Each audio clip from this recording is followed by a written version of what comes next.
찬양, 평화의 찬양을 주셨는데 제가 찬양을 들으면서 참 은혜도 많이 받고 또 우리 서로 평화 인사 한번 했으면 좋겠다 이런 생각이 좀 들었습니다. 옆에 있는 교우들 보시면서 주의 평강을 빕니다. 한번 인사하시면 좋겠습니다. 주의 평강을 빕니다. 주의 평강을 빕니다. 주님의 평강과 은혜가 여러분에게 늘 충만하시기를 바랍니다. 지난 주일에 제가 시리즈 설교를 시작을 했는데 우리 신앙에 있어서 균형 잡힌 신앙이 무엇인지 제가 설명을 드렸고, 지난 주일에는 지성의 필요성, 왜 우리가 지식이 필요한지, 왜 우리 신앙에 지식을 갖는 것이 필수적인지 말씀을 드렸습니다. 오늘은 그 두 번째 시간인데요, 오늘은 그러면 어떤 지식이 우리가 가져야 할 기독교적인 지성, 기독교적 지식인지 말씀을 좀 드리겠습니다. 첫 번째는 우리가 가져야 할 기독교적 지성은 교회 안에 갇힌 지성이 아닙니다.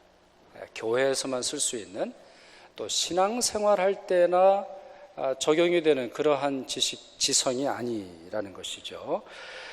여러분, 기독교라고 하는 것, 이것은 유일한 하나님을 믿는 그러한 신앙입니다.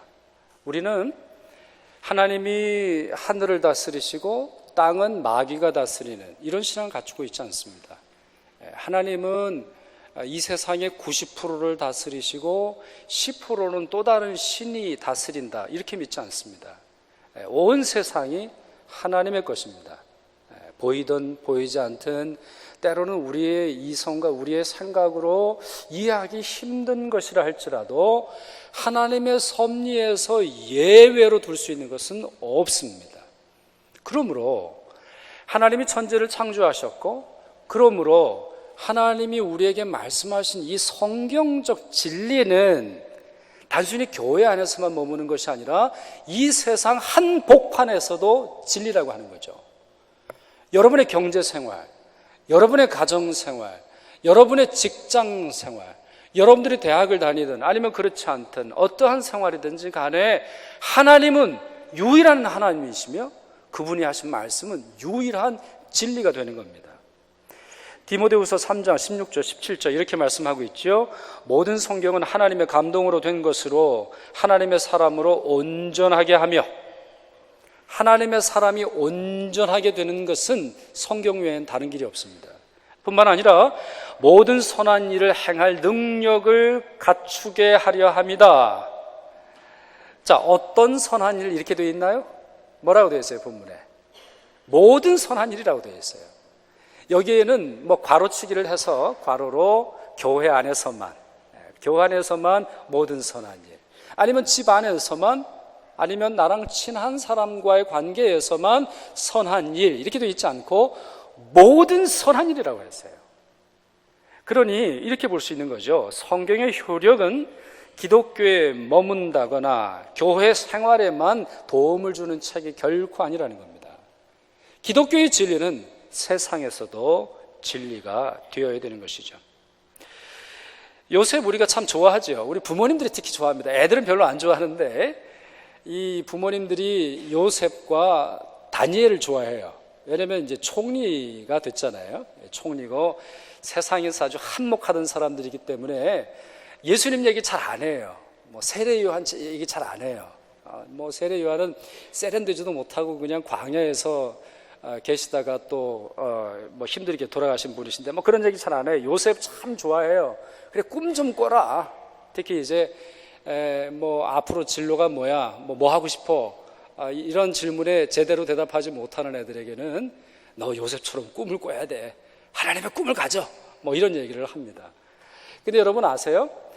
우리가 잠자다가 꿈을 꿨어도요, 그 꿈을 이루기 위해선 잠은 안 돼요. 우리가 잠을 자다가 하나님이 큰 비전을 주셨단 말이에요. 뭐 총리가 되든 뭐 목사가 되든 뭐 의사가 되든 변호사가 되든 뭐 교수가 되든 하나님이 꿈을 주셨다고 할지라도 중요한 건 뭐예요? 그 꿈을 이루기 위해서 노력하는 삶이 필요한 거예요. 그래서 이거를 이제 몰라가지고 애들이, 신앙 좋은 애들이 늘 잠을 자잖아요. 하나님으로부터 또 다른 꿈을 주옵소서, 꿨는데 해보니까 좀 힘들거든요. 그러니까 하나님 이거는 아닌 것 같아요. 다른 꿈 좀 주세요. 신앙 좋은 애들이 늘 잠을 자요. 아주 잠을 어마어마하게 자요. 근데 여러분, 요셉의 이야기를 한번 세상적 시각에서 한번 읽어보세요. 요셉의 이야기를. 요셉이 성공했던 비결, 여러 가지 비결이 있는데 기도만 해서 요셉이 성공했을까요? 그가 영적인 순결, 육체적인 순결, 보디발의 아내와 동침하지 않았다는 그 윤리적 순결, 그것만 가지고 성공했겠어요? 그게 다는 아니에요. 저는 학부 때 경제학을 했는데, 그래서 저는 이제 의도적으로 경제학적으로 성경을 보려고 많이 노력하는 그런 편이에요. 요셉은요, 탁월한 경제학자예요. 여러분, 경제학의 기본 중에 기본이 뭐예요? 수요와 공급의 원리 아닙니까? 수요는 많고 공급이 딸리면 가격이 올라간다. 그는 이 사실을 잘 알고 있었어요. 그리고 그와 같은 그 가격 형성의 원리, 그리고 투자의 원리, 7년 동안 풍년이 들어서 많은 풍년이 이제 들었단 말이죠. 그럴 때 비싼 돈을 주고 그 곡식을 사들이는 투자의 원리 뿐만 아니라 단순히 경제적인 것만이 아니라 정치가 필요하다. 정치, 경제학적 원리, 이와 같은 것이 요셉의 삶에 잘 나타나 있습니다. 그런 점에서 어떻게 보면 이렇게 볼 수 있어요. 요셉이 성공했던 이유는 하나님과의 관계가 바랐고 옳았고 또 하나님 앞에 서주시는 신앙적 능력이 있었지만 하나님은 그에게 세상에서도 탁월할 수 있는 지성의 힘을 주셨어요. 그런 점에서 기독교적인 진리는, 또 하나님으로부터 받은 진리는, 하나님이 우리에게 주신 은혜는 교회 안에서만 머무는 것이 아니라 여러분 직장에서도, 여러분의 삶의 한복판에서도 진리가 되어야 한다는 겁니다. 두 번째, 바른 기독교 지성은 세상의 지성, 세상의 지식과 공통점도 있고 차이점도 있습니다. 공통점은 어떤 거냐? 기독교적 지성도 논리적입니다. 기독교적 지성도 합리적입니다. 기독교적 지성도 이성적입니다. 그러나 큰 차이점이 있다면 이와 같이 우리의 논리, 우리의 합리성, 우리의 이성적 힘을 다해서 찾아야 하는 대상이 다릅니다. 세상은 지식입니다. 세상은 지식적 결과입니다. 그러나 기독교는 다릅니다. 하나님입니다. 그리스 철학을 공부를 해보면 이 그리스 철학, 특별히 이제 우리 서구 문화, 서구 문명, 서구 철학이 그리스 철학에 기초를 하고 있지 않습니까? 근데 그리스 철학에는 실제가 중요한 게 아닙니다. 그리스 철학은 실제로 무엇이 일어났느냐, 무엇이 있었느냐가 아니라 생각하는 내가 중요합니다. 인간의 이성이 중요합니다. 그래서 그리스 철학이 활발하게 부흥을 일으킬 때는 사람들이 찬양을 받죠. 사람들의 이성이나 사람들의 몸이나. 그래서 우리 유럽에서도 르네상스라고 하는 그런 아주 찬란한 문화가 꼽혔을 때 사람들의 이 조각상들, 문학 작품들이 많이 일어나게 됐죠. 그런데 이 그리스 철학의 핵심이 실제가 아니라면 그럼 뭐가 중요하냐? 이성적 판단이 중요합니다. 그래서 여러분 이 말 들어보셨죠? 우리 많은 분들이 들어보셨을 텐데, 우리 데카르트라고 하는 사람이 말한 것인데, 나는 생각한다, 고로 주식 투자한다. 나는 생각한다, 고로 결혼을 좀 해야 되겠다. 뭐죠? 존재한다 그랬어요. 그러니까 생각하는 게 존재하는 거예요. 생각하는 능동적 내가 바로 이 세상의 중심이다. 바로 이런 말이에요. 그러나 기독교적 지성은 다릅니다. 우리도 생각하죠. 우리도 알기 위해서 노력합니다. 우리가 가지고 있는 모든 과학적인 지식과 우리의 경험과 판단 가능한 모든 것을 동원해서 알려고 노력합니다. 그런데 기독교 지성의 최고봉은 지식의 양이 아니고 지식의 여러 가지 써먹을 수 있는 그런 것이 아니라 바로 이 세상이 하나님의 작품이며 하나님이 우리를 사랑하시며 하나님만이 우리의 도움이시라고 하는 바로 그런 사실입니다. 그래서 칼 바르트라고 하는 신학자가 아주 유명한 말을 했는데요. 여러분 아까 제가 말씀드린 거 우리 데카르트 말 여러분들이 다 아시는데 이 칼 바르트라는 분의 말은 대부분이 몰라요. 데카르트가 이렇게 말했다 그랬잖아요. 나는 생각한다, 고로 존재한다. 이 칼 바르트라고 하는 독일 신학자는 나는 생각된다, 고로 존재한다, 이렇게 되고 있어요. 인간은 수동태라는 거예요. 인간은 능동적인 사람이 아니에요. 능동적 존재가 아니에요. 하나님이 천지를 창조하셨으니까 우리가 존재할 수 있는 거고, 하나님이 우리를 기억해 주시니까 우리가 기억하고 하나님을 기억하고 살아갈 수 있는 거예요. 여러분들이 오늘 올 수 있는 것은 여러분들의 능동적 행위의 결과가 아니라 하나님의 은혜가 여러분에게 임했기 때문이에요. 여러분들이 식사를 하실 수 있고, 여러분들이 직장을 다니실 수 있고, 부부가 함께 지내고, 아니면 자녀들과 함께 지내는 것은 여러분들의 능동적 삶의 결과가 아니라 능동적 하나님께서 여러분에게 주신 것을 받아들인 결과라는 거예요. 구체적으로 성경 말씀을 통해서 한번 말씀을 드려볼게요. 시편 121편 1절과 2절, 우리가 좋아하는 그런 구절이죠. 같이 한번 읽겠습니다. 시작. 내가 산을 향하여 눈을 들리라. 나의 도움이 어디서 올까?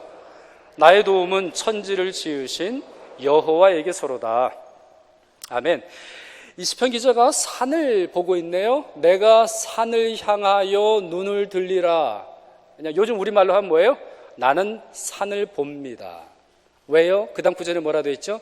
나의 도움이 어디서 올까? 이 두 문장을 합쳐볼까요?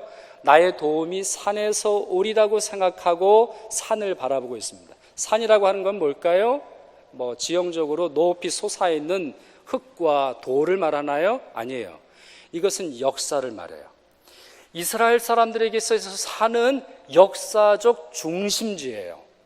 왜 그렇게 말할 수 있느냐? 여러분, 이스라엘 백성, 이스라엘 역사의 핵심이 이 하나님의 율법이거든요. 하나님께서 그들에게 율법을 주시고 너희는 내 백성이다 라고 말씀하신 바로 그 사건이 중요하단 말이에요. 그럼 그 율법을 어디서 받았어요? 시내 산에서 받았어요. 뿐만 아니라 나중에 가나안 땅을 정복하면서 여러 도시들을 이제 점령하죠. 또 정복하고 승리하게 거두게 되는데, 그와 같은 정복이 끝나는 사건이 뭡니까? 바로 예루살렘 산을 정복하는 사건입니다. 그 누구도 점령하지 못했던 그 산을 다윗이 점령함으로 말미암아 다윗이 진정한 왕이라고 하는 사실을 증명할 수 있었어요. 여러분, 우리가 좋아하는, 또 우리뿐만 아니라 우리 성경을 읽는 많은 분들이 좋아하는 어떤 그러한 예언자 엘리야가 있잖아요. 엘리야가 위대한 예언자가 될 수 있었던 것이 어디서 일어납니까? 갈멜산이죠. 갈멜산에 하나님이 불을 내려주셔서 이 세상에 어떤 우상들이 아니라, 이 세상에 있는 잘못된 신이 아니라 하나님만이 온 세상을 다스리신다는 것을 보여주셨죠. 산, 역사적 중심입니다. 그들이 경험할 수 있는 최고의 선한 곳이고 최고의 능력적인 장소고, 산에만 가면 해결될 수 있으리라고 이 시편 기자는 보고 있는 겁니다. 그래서 내가 산을 향하여 눈을 들리라. 나는 산을 봅니다. 그런데 해답은 뭡니까? 해답은 뭐죠? 앞산이에요? 뒷산이에요? 설악산이에요? 어느 산이에요? 아니에요. 천지를 지으신 여호와에게서로다. 이게 아니구나.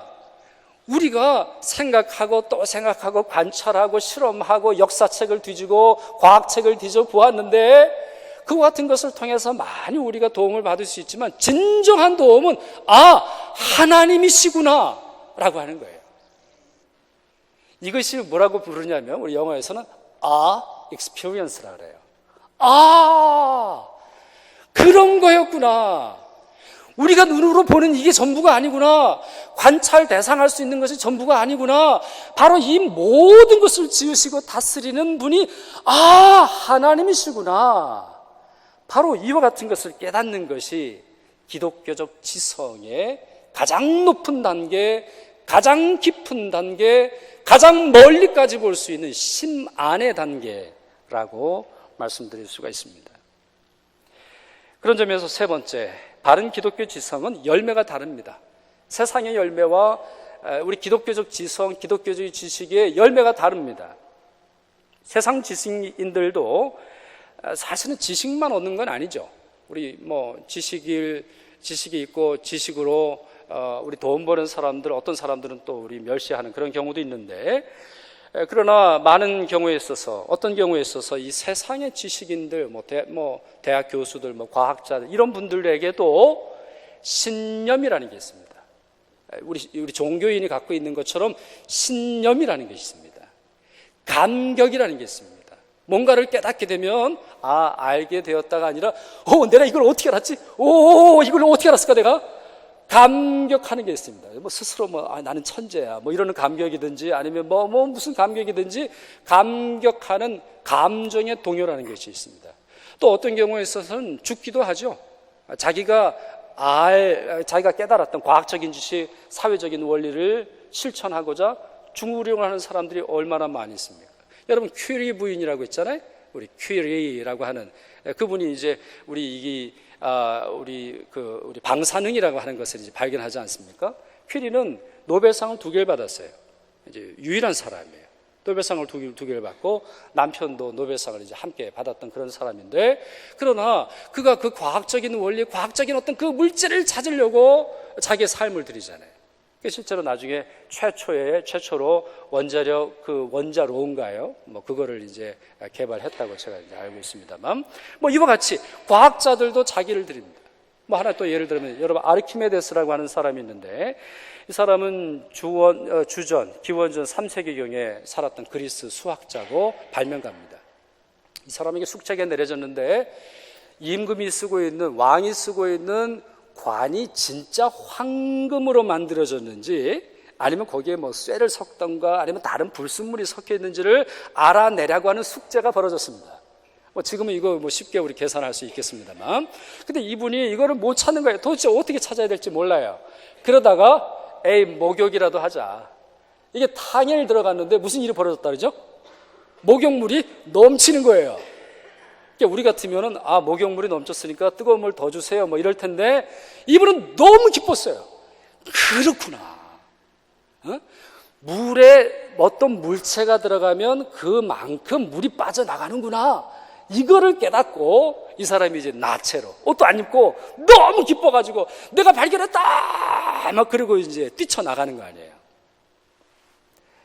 세상 지식도 그런 것처럼 기독교 지식에도 지식으로 머물지 않아요. 기독교적 지성은 양으로 평가하지 않아요. 열매로 평가해요. 그러면 그 열매라고 하는 것이 무엇이냐? 우리가 본문으로 읽었던 말씀 다시 한번 보실까요? 그 말씀이 이렇게 되어 있죠. 여호와를 경외함이 지식의 근본이라, 지혜의 근본이라. 여호와를 경외하는 것이야말로 내가 알고 있음을, 내가 진짜 알고 있음을, 내가 정말로 깨달았음을 증명해 주는 열매예요. 또 여호와를 경외하고 그의 계명을 지키는 자는 다 훌륭한 지각을 가진 자이니, 이 부분은 다시 이제 좀 이따 말씀드리겠고, 여호와를 찬양함이 영원히 계속되리로다. 지식에는 찬양이 따른다는 거예요. 알게 되었으면 찬양을 따른다는 거예요. 여러분, 그렇지 않겠습니까? 우리가 그 하나님의 놀라운 사랑을 알게 되면 그 하나님의 사랑을 찬양하지 않을 수 있겠습니까? 하나님의 그 전능하신 그 창조의 작품을 보고 우리가 어떻게 찬양하지 않을 수 있겠습니까? 우리의 영혼에 어떻게 떨림이 없겠습니까? 우리의 삶이 송두리째 뽑히거나 아니면 재정립되는 그러한 경험이 어떻게 없을 수 있겠느냐 말입니다. 예전에도 한번 설교 중에 말씀을 드렸습니다만, 이 아인슈타인이 이 부분에 대해서 종교인들을 많이 비판합니다. 아인슈타인은 과학자입니다. 그런데 그가 우주를 바라보며 별들을 바라보고 우주의 빈 공간을 바라보고 분자를 찾아보고 그 안에 원자를 찾아보고 그 안에 그 안인가요? 중성자를 찾아보고 하여튼 그 여러 가지 것들을 이제 찾아보지 않습니까? 그런데 그는 자기가 들여다본 현미경의 세계를 통해서 확신하는 것이 하나 있었습니다. 바로 그것이 뭐냐? 신의 존재입니다. 물론 그가 기독교인은 아닙니다. 우리 기독교에서 말하는 그런 하나님을 믿었던 것은 아니지만, 그는 아무리 들여다봐도 신 없이는 이와 같은 것이 만들어질 수 없으며 이와 같은 것이 운영될 수 없음을 깨닫습니다. 저는 과학을 전공한 사람은 아닌데요, 과학책을 읽어보면 참 재밌습니다. 대부분은 그냥 까먹고 이제 많은데, 제가 아는 과학 중에 올해 깨달은 과학 중에 최고는 뭐냐?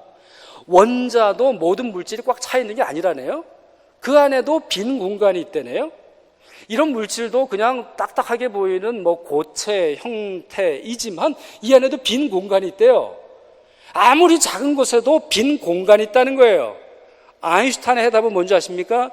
우리가 보이지 않는 빈 공간을 볼 수 없는 것처럼 신이 존재한다. 그가 이렇게 보았어요. 그런데 가만히 보니까 아인슈타인은 과학자인데 종교인들, 하나님 좀 믿는다라고 생각하는 사람들, 나는 하나님을 믿어요, 하나님 좀 믿으실래요? 하는 목사들, 전도사들, 성도들, 직분자들 보니까 감탄이 없다라는 거예요. 감격이 없다는 거예요. 나보다 더 없다는 거예요. 과학자보다. 과학자가 우주를 바라봐도 신의 존재를 보고 감탄하게 되는데, 하나님을 안다라고 말하는 사람들이 감탄이 없다는 거예요. 감격이 없다는 거예요. 찬양이 없다는 거죠. 어떻게 그럴 수 있느냐, 그가 비판한 것을 볼 수 있습니다. 마지막으로 네 번째, 따라서 바른 기독교 지성은 순종으로 나아갑니다. 순종으로 나아가요. 이 순종에 대해서는 제가 이제 반복적으로 말씀을 이제 드리겠습니다만, 오늘은 좀 그 핵심적인 거를 이제 말씀을 드리죠. 우리 매튜 미드라고 하는 분이 이런 말을 남겼는데요. 하나님을 바르게 안다는 것은, 자, 다시 말씀드릴게요. 하나님을 바르게 안다는 것은, 우리 그 다음 슬라이드를 보여주세요. 하나님께 순종하는 방법을 알 뿐만 아니라 그 지식에 따라 순종하는 것입니다. 우리 그 다음 슬라이드에 혹시 있지 않나요? 네. 하나님을 바르게 안다는 것은 하나님께 순종하는 방법을 아는 것에 그치지 않아요? 순종하는 사람이에요. 예수님께서 이런 말씀하셨죠? 사람이 하나님의 뜻을 행하려 하면 이 교훈이 하나님께로서 왔는지 내가 스스로 말함인지 알리라. 자, 여기서 이 말씀의 대상이 참 중요한데요. 우리 성경은 누구에게 말씀하셨느냐를 잘 이해해야 이게 풀립니다. 자, 여기서 이 사람은 특별히 유대인들을 향해서 하시는 말씀이에요. 바리새인들. 아주 알기는 잘 알죠. 알면서 예수님이 하신 말씀을 모르겠다 이렇게 주장을 하니까 예수님이 그 본심을 아시는 거예요. 본심을. 너희들이 사실 모르겠다 말하지만 정말 너희들의 본심은 뭐냐?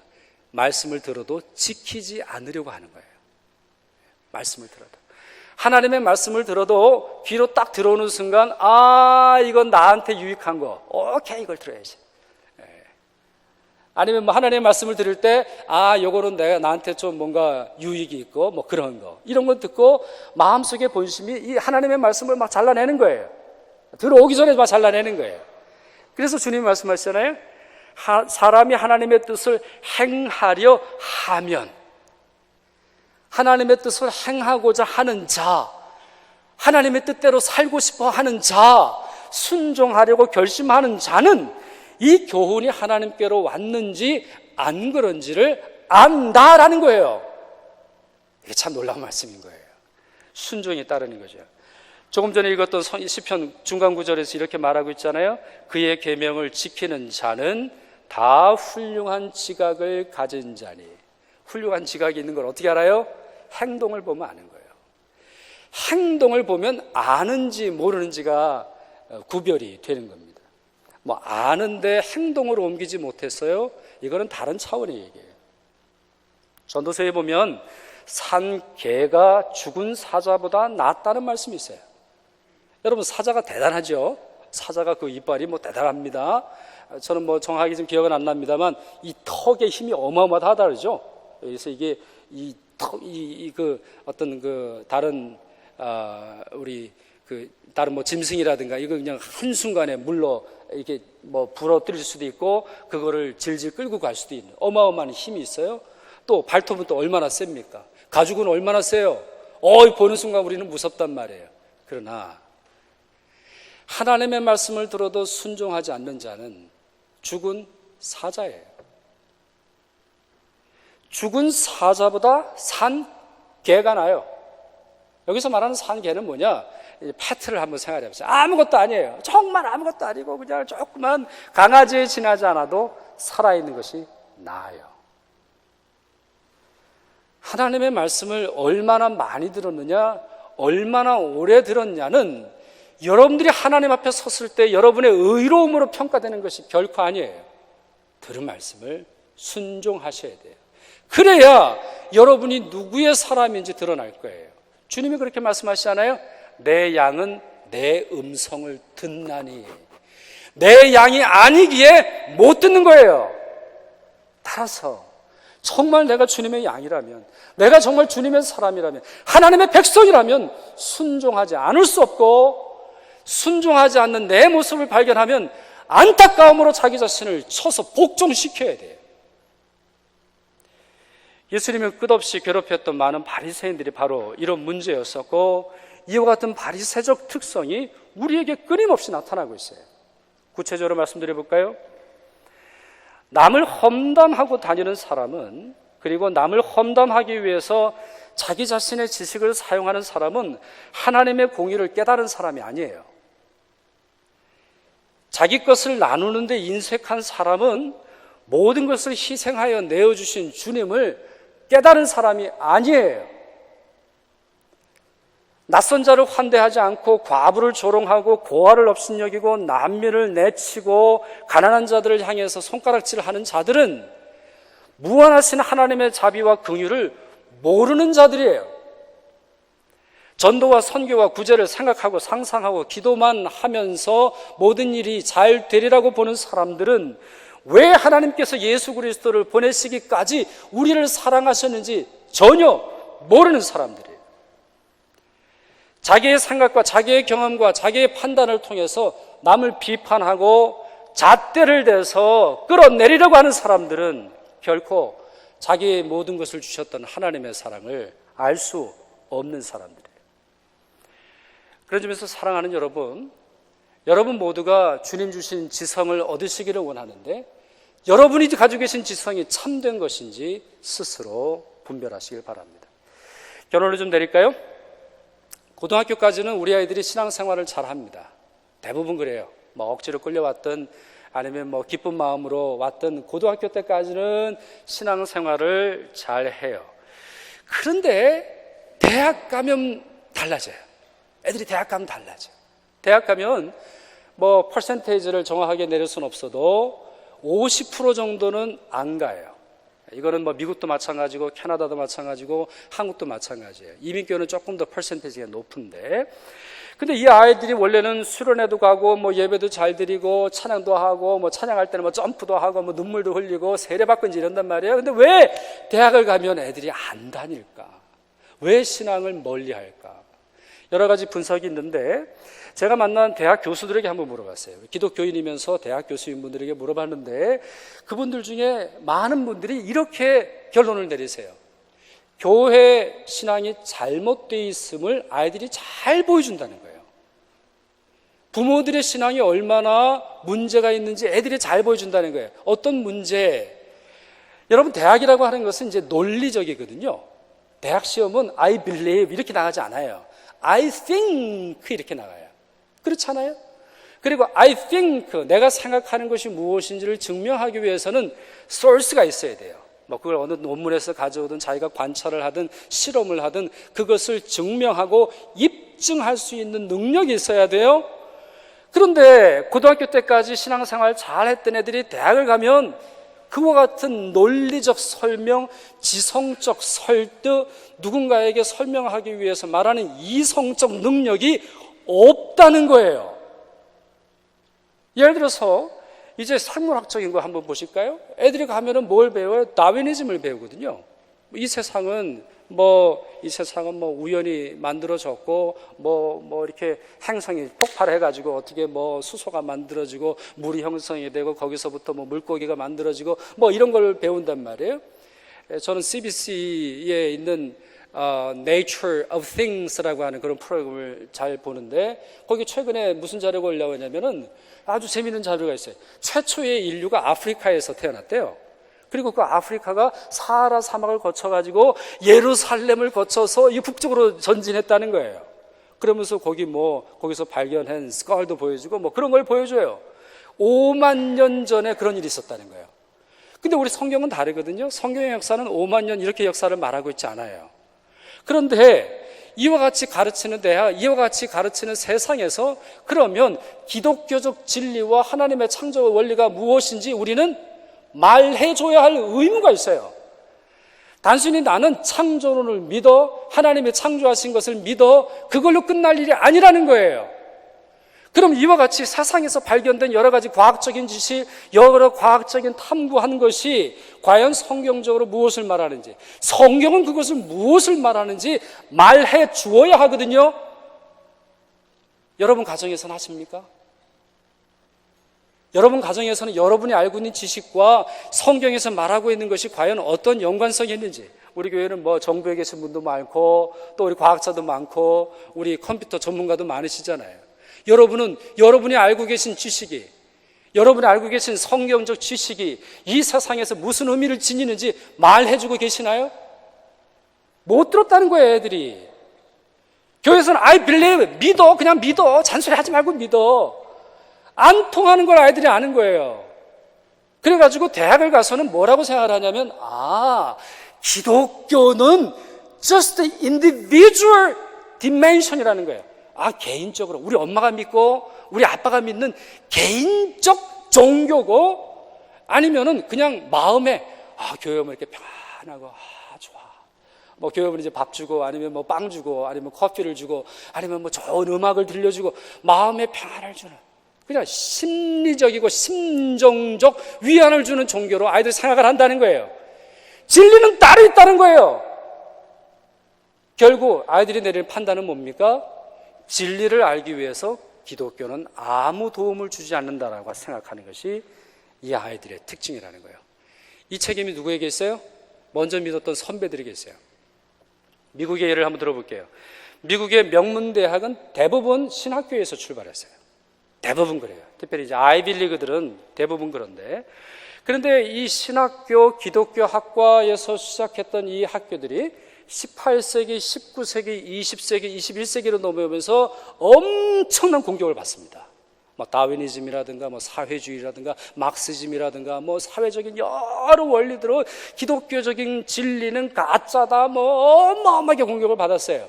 그러면 이것에 대해서 소위 말하는 그 당시 지성인들이, 지성을 가지고 있는 그리스도인들이 반박하고 설명하고 아니라고 말해야 되는데 어떻게 했느냐? 다 물러났어요. 신학교 건물을 따로 하게 됐고, 그리고 교회로 모여들었고, 종교를 지킬 수 있고 신앙을 지킬 수 있는 크리스천 스쿨들을 만들기 시작했어요. 그 중에는 대학이 신앙과 지식을 함께 가르쳤지만 이제는 그것이 나누어져서 대학은 대학, 종교는 종교로 구분되어 버렸죠. 그런 점에서 저는 이렇게 예상할 수 있어요. 그리고 이렇게 말씀드릴 수 있어요. 21세기 기독교의 가장 큰 장벽은 대학이에요. 대학에서 말하는 진리와 이 성경에서 말하는 진리가 가장 큰 충돌을 일으키고 있어요. 그럼 우리 애들은 어떻게 할까요? 우리 애들 지금 학교 보내고서 지금 이 설교를 해서 여러분들의 마음이 철렁 내려앉으실지 모르겠는데, 그럼 우리 애들 대학 보내지 말까요? 크리스천 스쿨 보낼까요? 우리 신앙 가르치는 그런 학교로 다 보낼까요? 아니라는 거예요. 아니라는 거예요. 주님은 그걸 원하시는 것이 아니에요. 우리 아이들이 나아갔을 때, 우리 아이들이 대학을 가든 뭐 박사과정까지 하든 좋은 직장을 하든 무엇이든 상관없이 기독교적 지성을 가지고 하나님의 주신 말씀을 따라 실천하는, 그리고 그것을 통해서 하나님의 진리를 전할 수 있는 그런 아이들로 우리가 길러야 하는 것입니다. 그런 점에서 그것은 교사가 할 수 있는 것 아니고 목사만 할 수 있는 것이 아니라 여러분들이 하셔야 되는 거예요. 이 일에 여러분들 기도하시고, 이 일을 위해서 앞으로 100년, 200년 교회가 끊임없이 나아가야 될지도 몰라요. 여러분들의 자녀뿐만 아니라 우리 교회의 이와 같은 역할, 지성을 회복하고 주님 주신 이 성을 통해서 주님의 진리를 설명하고 증거하는데 우리 모든 교회가 쓰임받을 수 있어야 하겠습니다. 기도하겠습니다.